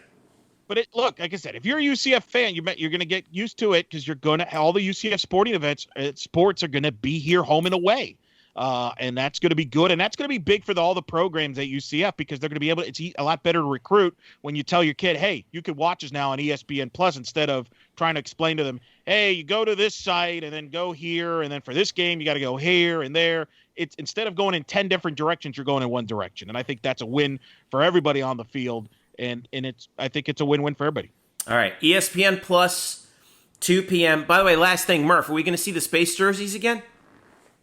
I assume so. We have not seen like full approval there. Obviously, people who are on Twitter might have seen that was leaked on Monday morning, and John Heisler's sort of recap of the UCF's win over Tulane. It was leaked in that story that UCF will be wearing their space jerseys again in Houston to sort of pay homage to the space program there. And all of a sudden, then about an hour later, that sentence was edited from the article and it vanished, ceased to be. And we really haven't heard any confirmation. However, on Thursday is usually the day we find out what combinations of jersey UCF will be wearing in their next game. So as you're probably already listening to this, you probably already know what jersey UCF is wearing. I would assume they are still going to go with their space jerseys. I don't think that got put in there by accident. I just don't think they wanted the word to be out there like that so openly on a Monday. I think they wanted to sort of hold it back, and I think he kind of spilled the beans accidentally. I think it's probably going to happen, which would be fun. That's cute. It's cool. And like Heupel said after the game on Saturday against Tulane, that helps the kids like it. It's one thing that really pumps them up to be, like the old Deion Sanders saying, look good, play good. And it helps in recruiting too, because, these kids want to like look good in the jersey they're wearing, and the kids like the uniforms, and the recruits like the uniforms too. So I think the more you wear them, although it might become like less special if you wear them too much, the more you wear them, the more it's just a fun thing to have. It's a cool thing to have. Look good, feel good, play good. That's your reason to go tune in on ESPN Plus. Tune exactly. in, watch the unis. By the way, make sure you tune in early because I'll give you this quick stat to keep in mind about the game. Houston this year has been outscored 38-13 in the first quarter. So give that term UC fast in the first quarter. That could be the key in the game right there. All right. Well, we'll be watching 2 o'clock on Saturday. Stick around. When we get back, we'll talk some hoops. We got some hoops coming. Yes, we're about a month away. We actually hear about basketball from basketball people when we return. This is the Black and Gold Banneret Podcast. Don't go away. Welcome back to the show. Jeff, Eric, and Brian with you here on this last Wednesday in October when we're recording this, Wednesday, October 28th, which means we are 1 month exactly away from UCF men's basketball getting underway with a home game against Oklahoma. 3 non-conference games on the schedule. We still have yet to hear what the conference schedule is, although we know it will be 20 games, 10 and 10. We don't know we don't know what the dates are for that, but hopefully that's coming soon. Men's basketball, by the way, picked to finish 8th in the American preseason poll. Of course, last year UCF finished 16-14, 7-11 in the American, tied for 8th with South Florida. Didn't get the chance to face the Bulls in a rubber match in the conference tournament in the DFW because of the COVID cancellation, but. Murph, any surprise? You think UCF was picked a little low there or a little high? What'd you think? I do a little bit. I mean, I look at this roster and losing Colin Smith and having to replace him in his role and his experience is now going to be the biggest question for this team as a unit. But I think this team has enough talent, with the pieces they had, the pieces they brought in with C.J. Walker and Sean Mobley and Darius Perry, and then obviously your returners. With Darren Green Jr. and Dre Fuller, Tony Johnson. I think there's enough talent here to finish more than 8th. I don't look at this, though, as a slight, really, because 1, preseason polls mean nothing in every sport. And 2, this is a really good conference, and it's going to continue to be a really good conference. There's at least 3 or 4 teams in this conference that have a legitimate argument to be top 25 preseason ranked in the AP. It is that good. So so being 8th, people will be upset about it. Don't worry about it. It doesn't mean anything. It just means you're in a really good conference. You're going to be facing a lot of good competition, which means you got a lot of chances to get some pretty quality wins.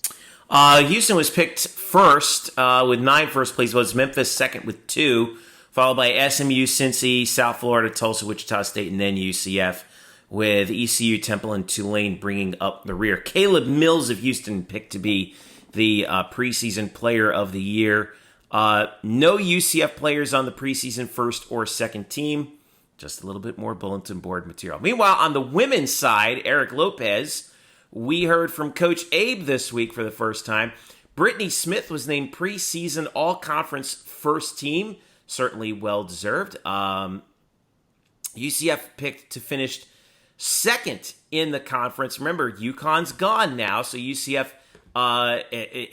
was picked to finish second behind South Florida, who should be back after a rash of injuries last year, Eric Lopez. Now, Eric, with KK Wright now gone, the center of gravity has certainly changed on this team heading into this year. So what do we hear from Coach Abe earlier today about what she expects to see from her team this season?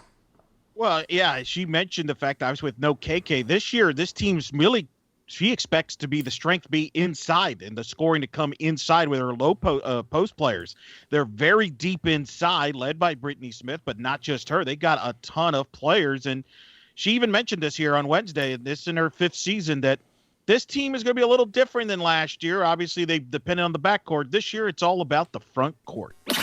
Most players are phenomenally experienced. I mean, we got everybody back, and have tons of playing experience. And Brittany, obviously, Mossany, Janaea, Destiny, and then we added a freshman. So our post players are really strong, where last year was our guard play, right? Well, obviously, Brittany and Moss were really phenomenal last year, but I think our post players are our strength. So now we got to, work on finding some numbers from our guards. I mean, Diamond Battles can step up and do that. Cortezia Saunders can step up and do that. And then we're looking for, who's going to be the next one up that can, step up and put some points up at the guard spot. So I think this year is going to be, a lot of our points are going to be coming from our post. And then as we get going, I think our guards will kind of fill in and step in. And because I think that, in practice, we've been working on Brittany getting doubled, Moss getting doubled, and how we're going to handle those kind of things. And then people just stepping up and being confident shots. So to answer your question, I think our strength is our post play this year.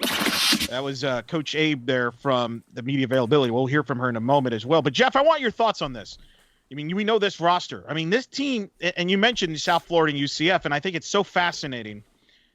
People going with South Florida and UCF. South Florida, we know Jose Fernandez very well. We both have covered him. Phenomenal coach. They live on the perimeter. They depend on the three-point shooting. They go up tempo. With Abe and UCF, I think it's going to be the contrast this year. She mentioned, she hopes Diamond Battles and others step up in the backcourt. But this strength of this team is the front court. They got a ton of bodies inside that they feel they could score, and that's going to be the strength of this team. And that's what's so fascinating to me is the inside game, and led by Brittany, who was honored by being first-team all-conference. Yeah, and it's not just Brittany. I think also you got to look at a couple of other players I think that really do stand out. This year, Masni Kaba is going to be a senior. I think she's going to be key. And that 1-2 punch, I think, was so effective as long as the two of them can stay healthy. I think that Diamond Battles really is the X factor here. She had, I think she's grown so much in her first 2 years. She's heading into her junior year. She's a local kid from Winter Haven. I'm really excited to see what she does because I thought that her defending was last year was really unsung. KK had all the headlines, and rightfully so. I mean, KK is one of the best guards that we've ever had at UCF, but Diamond was not to be messed with in terms of being that second guard out there on the perimeter. I think that she's grown a lot in terms of running the offense, and when you have those two big players to throw the ball down to, I think that's going to be a lot of fun to watch. And don't throw out the possibility of UCF getting a little bit of getting some open looks on the outside. I suppose now she didn't play last year, but I'm looking forward to seeing what Becca Ripley can do. She's a redshirt junior, transferred over, didn't play last year. Obviously, a really good outside shooter. She transferred over actually from the University of Miami, and a couple other players too that we should see a little bit more of. I'm really excited to see Brianna Frazier from Jersey City. She's a redshirt freshman. I wonder if she'll get some playing time and see what she can do. There's a lot of intrigue on this roster. This coaching staff has been together the entire time, which goes to show you like how much they just enjoy coaching with each other. I think in particular. So, no question. So yeah, this is just a really intriguing year for UCF and you have basketball. Right. And I think the thing is, you kind of know the roster. You kind of have an idea. There are some questions. Obviously, KK. I've already kind of documented it on Black and Gold Banneret on the UCF 250 series. I think she's the greatest women's basketball player in program history.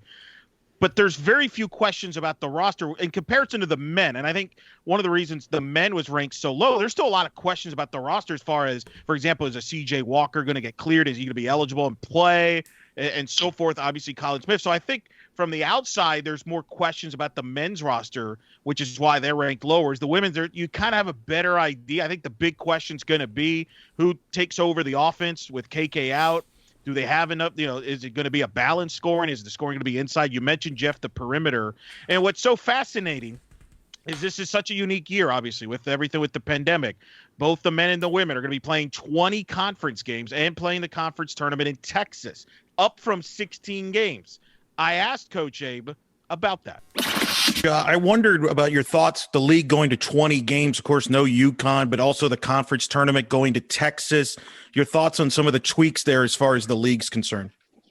Well, the league, we tweaked that for this year and this year only, just because we were so concerned about games. It's really hard to get games right now. We didn't know what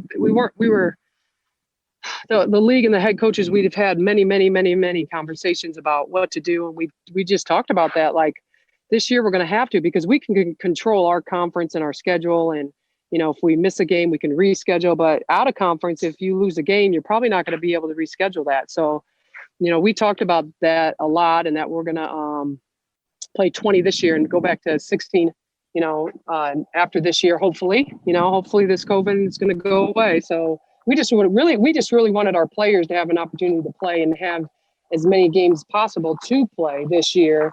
That's kind of where we're at right now. The tournament in Texas, I think it's going to be fun having it. It's going to be a lot of excitement and things going on with the men's teams there too. So we'll be able to watch our men's team and see it's going to be like a festival of basketball. I think it's going to be really fun there. That was Coach Abe there from the Media Availability Wednesday. Very interesting answer there. And Murph, I want to talk, because you and I talked about this last week when Coach Dawkins talked about the 20-game schedule, and you're very for it, playing everybody twice. But clearly, and I mentioned this last week, and Coach Abe, you just heard her say it, she thinks it's just a one-year thing. She actually wants to go back to 16 games instead of 20. And I think, again, the reasons are a couple reasons. Number one, the net, as they call it now, has replaced the RPI. I think some coaches worry about, hey, the bottom teams are going to hurt our net ratings, if you will, not get enough net ratings in our league. The other thing is, I think they want the flexibility of the non-conference schedule. But it's interesting to me that in both the men and the women here, Murph, doesn't seem like the 20-game conference schedule is here to stay long-term. Yeah, and that's, we'll see what happens, in 2021, 22. My total point of view from it as an advocate for the 20-game double round robin, even, balanced scheduling, is that for the AAC men's side specifically, this conference is good enough with like 6 or 7, really good teams that could rank in the top, 75 in the net, top, 80 in the net, that you have a lot of good games that can help your rating. And, I understand that people want to have more room to schedule better non-conference games. But UCF has shown that they can do that this year already with what they've got on their schedule on the men's side with FSU, Michigan, and Oklahoma. And, you're only, you would like to aspire to put together a good non-conference schedule, a competitive non-conference schedule, but you still have to do that. You still have to go out and have people agree to play you. And so I don't think that's as easy as it sounds. But yeah, I think for this year, because of where the American is on the men's side, how good I think it can be, I really like the setup. Yeah, I think you're right. That's the part that I think gets overlooked now is, yeah, the conference schedule is larger, but the reason why is because of necessity. Yeah, sure, UCF can get some non-conference, matchups here and there on the men's side and on the women's side too. But what about the other teams in the league? Like, how many non-conference games is Tulsa going to get? Or Temple, right? Well, I mean, Temple will probably get some of their Big Five games, I think. But it's going to vary, I think, from place to place. And I would not be surprised if there are a few teams that maybe only played their conference schedule, right? Well, I think, by the way, I think Murph makes an interesting point and an interesting case, which is the men's side, top 75 teams in the net, because that's the most important criteria. Once we get back to some closeness as far as a normal season, whether it be the following season, et cetera, there's more depth on the men's league right now than there is on the women's, Jeff. Let's be honest. There's a lot of – this is an interesting year for the women's now with no more UConn in the league, okay? Because let's be honest, one of the big benefits of UConn being in the league, yeah, you would lose to them once or twice, but they helped you from an RPI / now net ratings, which the women's are going to as well. The bottom of the league in the women have got to step up, and they've struggled. And I wonder if some of this is Coach Abe is thinking, wait a minute, as far as we're concerned, we've been one of the top teams in the league. South Florida's one of the top teams in the league, maybe Cincinnati, et cetera. Not to call out teams, but there's been some teams at the bottom that's kind of held us back. So why do I want to play them twice? I think that's probably a more legitimate argument to be made that maybe for the 16-game schedule over 20, maybe is on the women's side as opposed to the men that at least it appeared they would have more quality at the bottom. Your thoughts on that? Well, the problem with that is you're still rolling the dice, right? Because you don't know whether or not you're going to play the good teams twice and the bad teams only once, right? I mean, that's the part that I'm sure if Coach Abe was here, she'd say, well, there's a chance that I might not, right? I mean, but, we've had that happen a couple times where, UCF played UConn only once, and then they would play them twice, and then, how much did that affect I just think that, when you balance out the schedule, it makes these teams easier to evaluate against one another. Now, I sympathize with what Coach Abe is saying about those teams, screwing up the net for some of the teams up at the top. But, if that's the case. Well, especially in her case, as you know, Jeff, she schedules non-conference games. Oh, yeah. She ain't ducking people. And that helps them. They've helped them in the RPI standpoint. So you could argue that her formula, the way she's done it here, has been working because they made the tournament and they've been in the mix for the tournament even when UConn has won the league. And the thing is, though, like if they're playing, if you're playing some of those teams that are bad anyway twice out of the year, I mean, you're only playing what?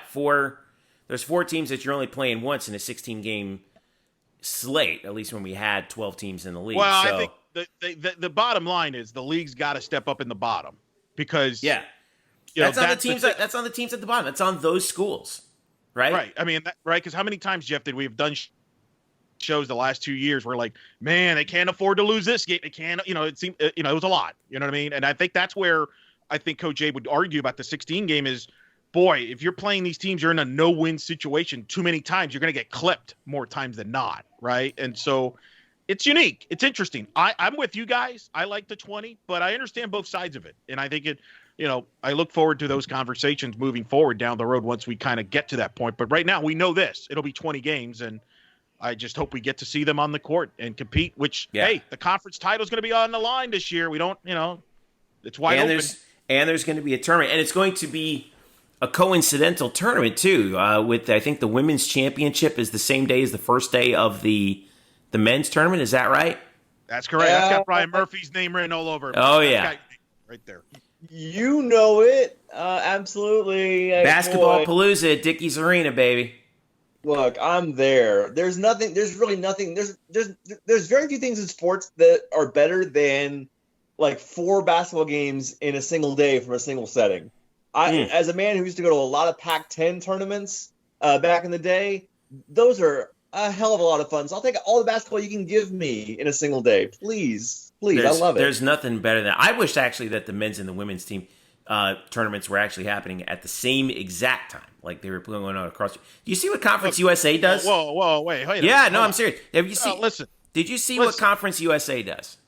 Yeah, but I mean, listen. With as great as Murph is and his wheels, I mean that he can move as fast as anybody. Not even Murph can go back and forth between a women's and a men's game. Come on, come on. You got to give me a breathing room somewhere. Maybe an hour difference. If we were playing this inside a dome stadium somewhere and you had two courts going on at the same time, you could. Yeah. Like they did, like Conference USA. There's at the Star in Frisco, Texas, Dallas Cowboys practice facility. They have two courts going on at the same time. It's amazing. It's like it's like the Disney bubble. It's like the ESPN. Oh, it's so good. NBA bubble. By the way, that's my own segue to mention a couple other basketball notes. Okay. Remember, you guys, if you listened to last week's show 245, me and Eric talked a lot about what Coach Dawkins said when he met with the media last Monday. That was the 19th. And a couple of things he talked about, we have some updates on. One thing was you heard him mention the non-conference games that UCF has against Michigan, Florida State, and Oklahoma. Well, we talked about the Oklahoma date. That's November 28th. It's a month from when we're recording this now. We now also have a date for the FSU game in Tallahassee. That will be played on December 19th. So Oklahoma on the 28th of November, Florida State on the December 19th in Tallahassee. And then secondly, you might also remember that Coach Dawkins talked about wanting to add a multi-team event to their schedule. UCF was in a multi-team event that was scheduled to be played in Connecticut in the Mohegan Sun, and they dropped out of that because ESPN, the ESPN campus at the Wide World of Sports over at Disney, was going to host eight early season multi-team events in that campus.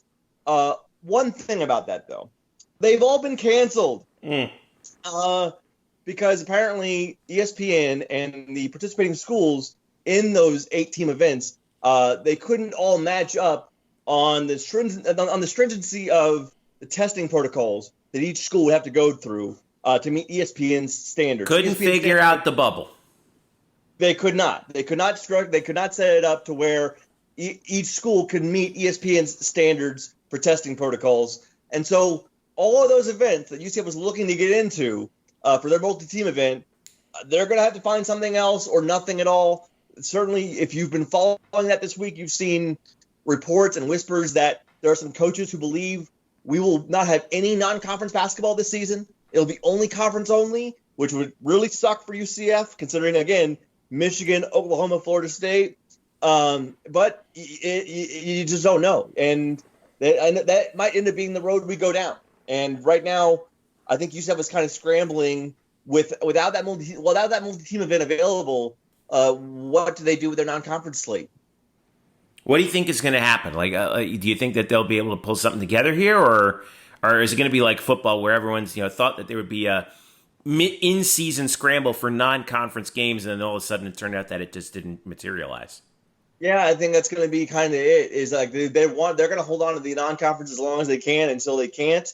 A couple of the tournaments that were scheduled to take place here at Disney are still on the slate to be played elsewhere. I think like Indianapolis is now being viewed as the site for a couple of the tournaments. But again, I don't think UCF is going to travel to those.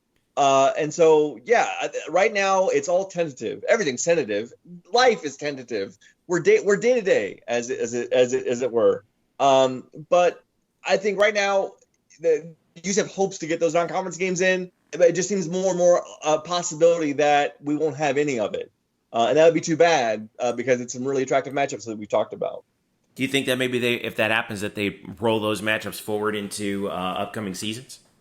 Well, at least for the UCF Michigan game, that is already a home and home that is scheduled to be played here at UCF next season. I would correct myself from last week. The Oklahoma game that's scheduled to be played here on the November 28th, that is the second half of what was a home and home series with Oklahoma. I didn't think it was, but I've been corrected on that. So I don't know. I don't know if they'll make that game up because that would be the end of the series. They would certainly have the Michigan game next year here, assuming conditions warrant. But would they make up the Michigan game in Michigan? I don't know. The Florida State game is a one-off. It's too early to tell. But just by going from other reports from those insiders, in the sport, it seems like there are more and more coaches who believe we will end up kind of where we were in football, which is conference only. All right. Well, still got time to figure all that out. But that's where that giant, that giant in-conference schedule comes into play because now you have less slots to fill up. So again, we'll keep looking at that, and if there's any updates, we will pass them along. Last thing we want to talk about before we go. We talked about how we're recording this on October 28th, which means 20 years ago to the day, this happened. Quickly to Jerry O'Neal. Jerry. Mark, I'm going to stand right behind the goalpost here. We'll get the quick early look. Alabama has called the timeout. I talked to Javier Borleggi just as I passed the kicking net. He's been working on his kicking game, just focusing on that. Had a big old smile that says, you might as well go win this thing for us. He says, that's what I plan to do. He's got all the confidence in the world. He's been here before in big game opportunities, not with the game on his foot like this. But, again, we've seen UCF maybe in its kicking game problems in helping to try to score this first big win. It's on his toe tonight after this timeout with only 6 seconds to go. He's the only one on the field. Javier Borleggi is 3 for 3 today. He's hit from 26, 28, and 27 yards. For the season, he is 13 of 17. His long is 48. This will be 37 yards. It's the right hash. May the trivia question answer 20 years from now be Mike Head snapped it, Jimmy Frizzell held it, and Javier Borleggi kicked it. Here we go. 6 seconds to play. 37 yards for UCF.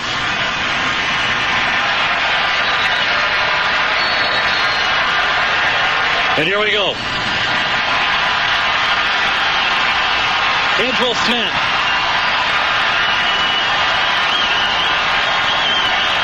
Snap is down. Kick's on the way. Kick is up. Kick is good. Yes! Good! Yes! Good! Oh my God! Good! Oh my God! Good! Borleggi hit it! Borleggi hit it! That's right. Javier Borleggi's field goal put UCF over Alabama in Tuscaloosa. Lots happened since that day, but one thing we know for sure is that UCF is still 1-0 all-time against Alabama, so you can't really take that away from me. But I guess we'll wrap up with this, guys. Do you guys remember that game specifically, and what do you remember about it? Eric Lopez, I'll start with you. I remember that it was not shown on television live. It's funny. We just spent the last segment talking about ESPN Plus, and people don't want to defy. We didn't even have that option. Right. I think if maybe it was available on like Alabama pay-per-view. I think I don't know. I just remember listening to Mark, Gary, and Jerry on the radio for the whole game because that was a game in 2000. That was a game that was circled. That was the year. Alabama had a lot of hype. That was the Mike DeBose, who was the head coach at that time, not Nick Saban for some of you out there. But Alabama the year before had gotten to the Orange Bowl with Sean Alexander, who was a great NFL player. They lost to a Michigan team led by some guy named Tom Brady. I don't know if you guys remember that guy. Whatever happened to him? I don't know. That's a great question. Murph, if you ever find out what Tom Brady did, let us know. But they lost to them in the Orange Bowl. They were a lot of hype. And they didn't have the year they did, but still it was Alabama. At that time, UCF was an independent, was searching for that marquee game win in a Power 5. They've come so close in the past. There was a Georgia controversial game against Georgia in '99 where, what was it, a non-pass interference they're called? No, it was a offensive pass interference call. That's right. It was terrible. Yeah. It was a screw job. The ultimate screw job. Among others. They've had other close calls. We're not going to get into all that. So it was Alabama, and that was a back-and-forth game. Up and down, and Ryan Schneider with that incredible drive leading them there. Tyson Hinshaw at the wideout. They had great returners. They had a guy named Asante Samuel, who's now at the UCF Hall of Fame, has been a great career in the NFL. I mean, and they pulled it out. Javier Borleggi, and to me, still the most famous, the most biggest kick in the history of the program by Javier Borleggi. You heard the call there, 39-yarder. That was tremendous. I'm actually writing about this now on the blackandgoldbanneret.com. There's Jeff, you posted the last drive of the game, which I don't think people have seen in 20 years, unless they did air the game. I remember this. They aired the game the next day or next couple days later on Sunshine Network at the time. It's now Sun Sports. So because people were in demand, man, we want to see this game. So there's the drive there. But I will post Mark Daniels on his show, The Beat of Sports, which obviously airs weekdays 9 to 12 on 96.9 The Game in Orlando, and obviously is online. He had Jerry O'Neal and Tyson Hinshaw on the show. So I'm going to post also that because I think it was a fantastic conversation about that game 20 years later. And other UCF people involved in that game also are going to be – I'm going to post about them because they've had reactions on this day But what a moment. That's a moment. I mean, that was the first time we were like, man, we can actually get beat one of these power teams for a change. Because at that time, you were like, we're just always going to lose. And it was a great moment. It's I love those jerseys, by the way, since we talked about those jerseys. I love those jerseys. Can we bring back those for a retro look one of these days? I don't know. Just pitching that out there. But it was fun. It was fun to listen to that and watch that. And a top 10 game of all time in program history. Murph, do you remember that game? Not 1 second of it, Jeffrey. I was a junior in high school who didn't even know UCF existed. I was too busy thinking about going to Florida State for college. No, I don't. Thank you. You're welcome. I remember the results. I remember that because, again, like you were saying, it's not like the game ended up on college football scoreboard on ESPN at the time because of the janky pay-per-view arrangements back then. By the way, I wonder how much they were charging for that in Alabama. But and back then too. But I remember the results thinking, wow, UCF went into Bama and beat Bama. And then I remember thinking, man, Bama must be no good this year. This was a rough year for Bama. But I fully confess, I never understood the true significance of that game until I got here to UCF the following year. And I realized how much it really meant, because I didn't realize the trials and tribulations, like you have said, Eric, about all those previous games against power conference opponents, and UCF coming up just short due to a gazillion different reasons, many of whom we've the Auburn game chronicled here. Right? Auburn in '98. Talked about that at length. '98, which is unbelievably heartbreaking. You talked about the Georgia game. There are games against Georgia Tech, believe it or not, against George O'Leary. Earlier that year, it was the season opener. Yeah, 2000. and just a phenomenal stretch of bad luck. Well, UCF finally broke through, and they broke through against one of the true blue bloods. Even at that time, even though Alabama was struggling pre-Saban and post Gene Stalling, still one of the truly great programs in college football. And it really did it was a victory that put UCF squarely on the map in college football. In major college football, and I think certainly solidified their status as a Division 1A school. Having only jumped up from Division 1 AA just a few years prior to that. No doubt, and I think it gave UCF fans belief that we can't compete with these guys. We could compete with some of the top programs in Division 1 football, because that was a bit, we didn't know. I mean, psychologically, it's funny how things have changed in 20 years. Now everybody expects to win every game, and it's the world's ending to when we lose, or whatever. Back then, we didn't know if we can win a game like that, because you mentioned, even the Culpepper years, which Culpepper was the one that I thought put the program on the map. They played Nebraska '97, so close, led them at the half, couldn't finish the job. But they were close games like that. The Auburn, Mississippi, South Carolina, and we were just wondering, are they ever going to get over the hump? It was almost like the football, like a Chicago Cubs, Boston Red Sox thing, where as soon, and you get in these games and you wondered, man, what's going to happen wrong? What's going to be negative? What's going to go wrong that's going to cost us this game? When's the other shoe going to drop? Correct. And that game, it didn't.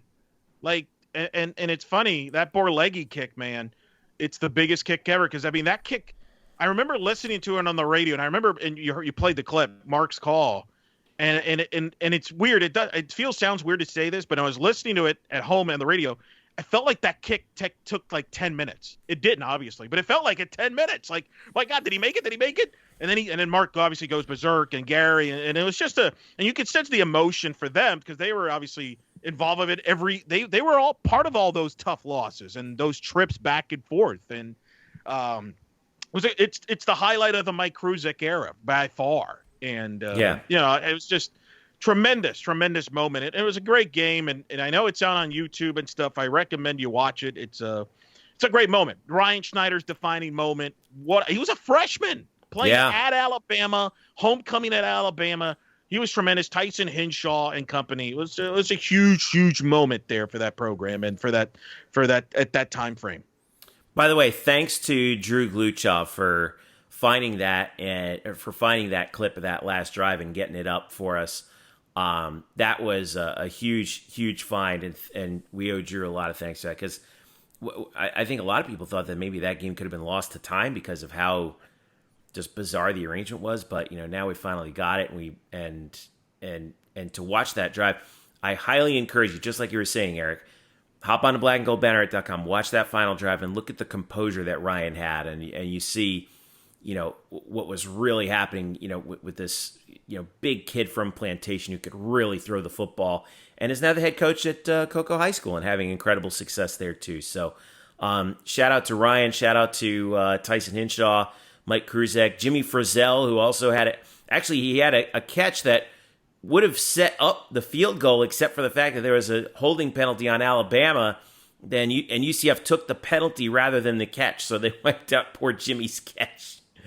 But it still gives me goosebumps actually watching it all this time later, and seeing how that all went down, and just when you think of how far UCF has come in 2 decades from that afternoon in Tuscaloosa, man, what a ride it's been. Hopefully we'll continue to ride. It will continue to ride that wave going forward. And hopefully you will continue to ride the wave with us here on blackandgoldbanneret.com, where you can find all the latest UCF news across all sports, part of the SB Nation Network. You can follow us at UCF_Banneret on Twitter and Facebook.com/blackandgoldbanneret. Don't forget to follow us all individually. I'm at Jeff_Sharon. Eric is at Eric Lopez Elo. Brian is at Spokes_Murphy. And with that, let us bid you farewell for show number 246 here on the Black and Gold Banneret Podcast. For all of us at Black and Gold Banneret, enjoy the week. Go Knights to charge on. Houston game, 2 p.m. ESPN+. Follow us on Twitter. We'll be breaking that down as it happens. Until then, enjoy the week.